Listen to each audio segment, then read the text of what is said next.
Communiqué de presse numéro 001 du mois de septembre 2016 de l'association AZAP.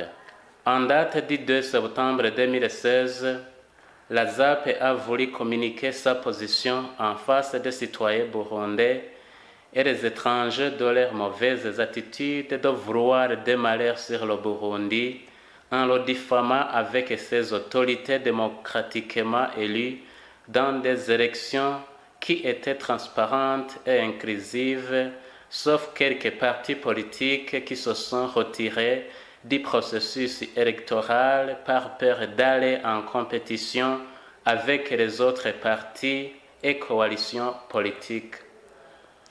Et d'ailleurs, quelques-uns parmi eux, en collaboration avec une partie des associations civiles déviantes, avaient causé des problèmes politiques dans le pays, surtout dans quelques quartiers de la ville de Bujumbura, ce qui ne les avait pas permis de tenir avec les autres dans les compétitions électorales.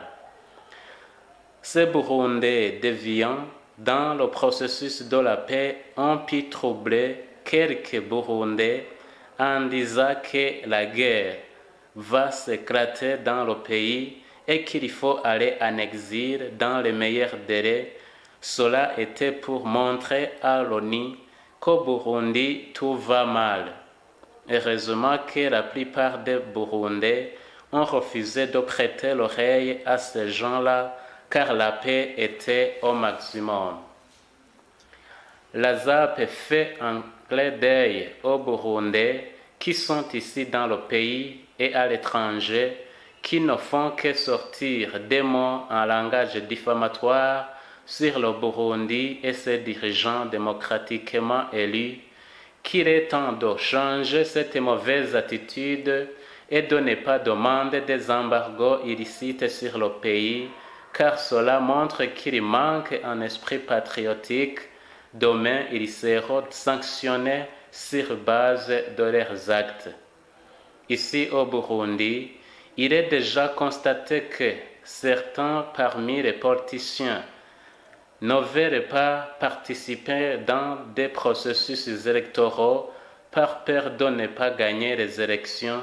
Dans ce cas, ils changent la carte en collaboration avec certaines associations, en pas surtout les organisations internationales, qu'au Burundi rien ne va pas pour rendre invalides les résultats sortant de ces élections, pour arriver au mandat transitoire qui n'avance pas le pays.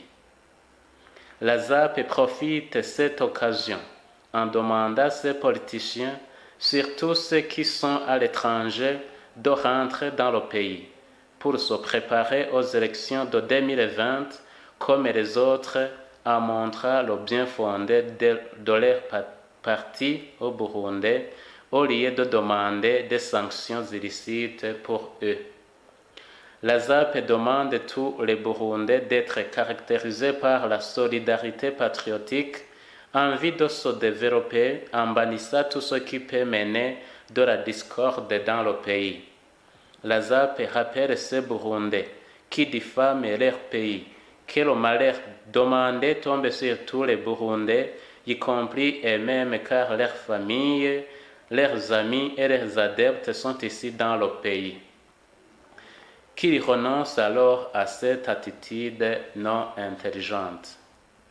La ZAP conseille aussi les associations civiles de suivre leurs objectifs car la politique n'est pas leur ressort. Nous demandons encore une fois à tous les Burundais à mettre ensemble leurs forces pour développer le pays. Nous demandons aussi aux jeunes de participer massivement dans des travaux de développement et de ne pas prêter l'oreille aux politiciens qui peuvent handicaper leur vie future. La ZAP demande au gouvernement du Burundi avec le HCR de faciliter les réfugiés burundais qui veulent rentrer dans le pays car il n'est pas facile de sortir le camp, surtout pour ceux qui veulent rentrer au Burundi. Heureusement que la paix est totale.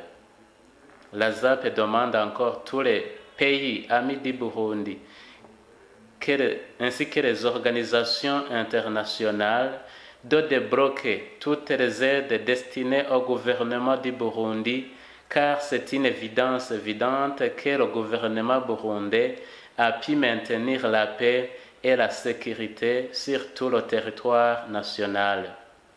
La ZAP demande aux organisations internationales de consulter le peuple burundais interne chaque fois qu'on veut dire quelque chose sur le Burundi. Enfin, la ZAP, avec toutes ses forces, en collaboration avec le peuple burundais, est prête de bannir ce qui peut venir diviser le peuple burundais et nous félicitons tous les Burundais qui sont aujourd'hui au travail de développement pour le bien de leur famille et de leur pays. Fait à Bujumbura, le 2 septembre 2016, par Misago Sébastien, président et représentant légal de la ZAP.